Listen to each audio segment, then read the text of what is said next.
Greetings everyone, welcome to episode 2 of our educational series on cooling systems.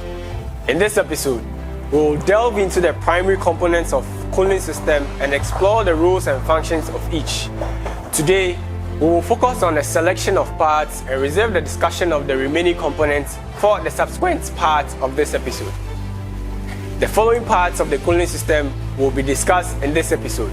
1. Radiator. 2. Coolant. 3. Water pump. 4. Thermostat. And 5. Cooling fan.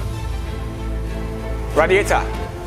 The radiator is a heat exchanger located at the front of the vehicle. It consists of a series of tubes and fins that facilitate the transfer of heat from the coolant to the surrounding air. Coolant. The coolant, also known as antifreeze, is a mixture of water and ethylene or propylene glycol.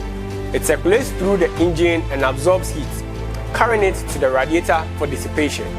Because of these additives in the coolant, it can operate in various conditions, which we will talk more about in our upcoming episode. This is why water is not a good choice when it comes to the cooling system of your car. Circulation pump.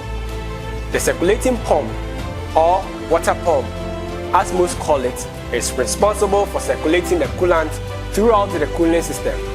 It is usually driven by a belt connected to the engine's crankshaft, ensuring a constant coolant flow. Thermostat. The thermostat regulates the engine's temperature by controlling the flow of the coolant.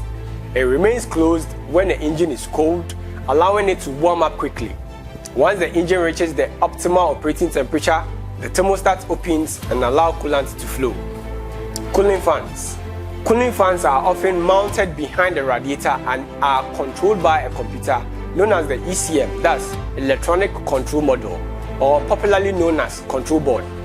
They help pull air through the radiator when the vehicle is stationary or operating at low speeds, enhancing cooling efficiency. That concludes this segment of the episode. In the upcoming parts, we will delve into the subsequent components of the cooling system and their respective functions. Thanks for watching, and remember, don't drink and drive, don't text and drive, and always practice defensive driving. Thank you for watching. If you enjoyed our video, please hit the like button and remember to subscribe to our YouTube channel. Follow us on all our social media pages: Instagram, Facebook, LinkedIn, Twitter and TikTok at AutoShark Ghana for other educational content.